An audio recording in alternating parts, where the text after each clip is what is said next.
اب کریم نے فرشتوں سے فرمایا کہ وَاتَّخَذَ اللَّهُ ابراہیم خلیلا، ابراہیم میرا دوست ہے۔ تو فرشتے کہنے لگے یا اللہ جسے اتنا کچھ دیا جائے اس نے دوست تو بننا ہی ہوتا ہے، تو نوازا ہی پڑا ہے، اتنا مال، اتنے کھیت کھلیان، اتنا کچھ۔ اللہ کریم نے فرمایا جاؤ آزمائش کر لو، امتحان لے لو۔ فرشتہ امتحان لینے پہنچ گیا۔ حضرت ابراہیم کے جانور چر رہے ہیں چراگاہ میں، حضرت ابراہیم بھی ہیں، غلام بھی ہیں، بہت بڑا ریوڑ ہے۔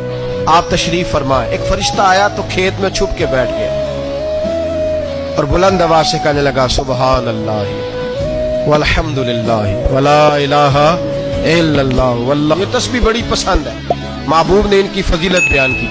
اب وہ حضرت سیدنا ابراہیم علیہ السلام کھڑے تھے تو وہ کھیت میں بیٹھ کے تسبیح پڑھنے لگا سبحان اللہ والحمدللہ ولا الہ الا اللہ۔ حضرت ابراہیم کہنے لگے یہ میرے رب کا نام کون لے رہا ہے؟ بڑی اس کی میٹھی آواز ہے، بڑی کون ہے؟ ڈھونڈنے لگے، گھومتے گھومتے اس کے پاس چلے گئے، فرشتہ انسانی شکل میں۔ تو میرے رب کا ذکر کر رہا تھا؟ اس نے کہا میں ہی کر رہا تھا۔ فرمانے لگے یار ایک دفعہ پھر نہیں کرتا؟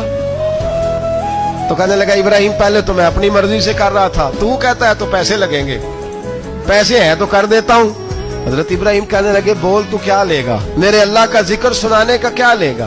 کہنے لگا جتنی بکریاں آپ چرا رہے ہیں ساری دے دے تو میں اللہ کا ذکر سنا دیتا ہوں۔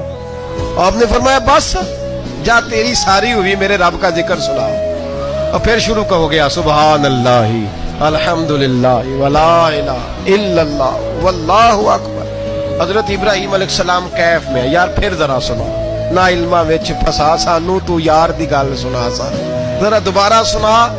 میں پھر سنایا، ایک دفعہ پھر کہا۔ فرشتہ کہنے لگا بس جی آپ کے پیسے پورے ہو گئے۔ حضرت ابراہیم کہنے لگے چل ایک دفعہ اور سنا۔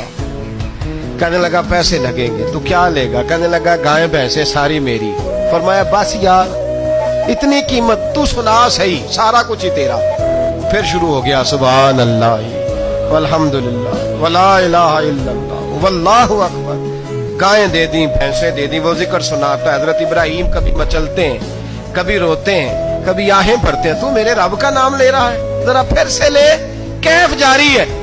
کہنے لگا بس بھائی۔ حضرت ابراہیم فرمانے لگے تو اور لے لے جو لینا ہے، مجھے ذکر سنا۔ اس نے کہا ابراہیم بکریاں میں لے چکا، گائے بھینسے میں لے چکا، اونٹ رہ گئے، سارے لے لوں گا پھر ذکر سناؤں گا۔ فرمایا جا تیرا ہوا تو ذکر سناتا رہ، میں دیتا ہوں۔ دے دیا، کچھ دیر ذکر کیا تو اب خاموش ہو گیا۔ حضرت ابراہیم خلیل اللہ علیہ السلام فرمانے لگے ذکر سنا۔ کہنے لگا ابراہیم اب تیرے پاس دینے کو کیا ہے؟ ہر چیز تو میں لے چکا۔ آپ فرمانے لگے یہ گائے بھینسیں بکریاں چرانے کے لیے تجھے کوئی نوکر ملازم بھی تو چاہیے نا، تو اس طرح کر مجھے رکھ لے، میں روٹی نہیں مانگوں گا، کھانا نہیں مانگوں گا، تو اللہ کا ذکر سناتا رہنا، میں تیرے جانوروں کی نوکری کرتا رہوں گا۔ حضرت ابراہیم علیہ السلام نے جب یہ کہا نا، فرشتے کی آنکھوں میں آنسو آ گئے۔ تر دامنی پہ شیخ ہماری نہ جائیے، ہم دامن نچوڑ دیں تو فرشتے وضو کریں۔ فرشتہ رو پڑا اور کہنے لگا ابراہیم مجھے سینے سے لگاؤ، آپ واقعی اس قابل ہے کہ اللہ آپ کو اپنا دوست بنائے۔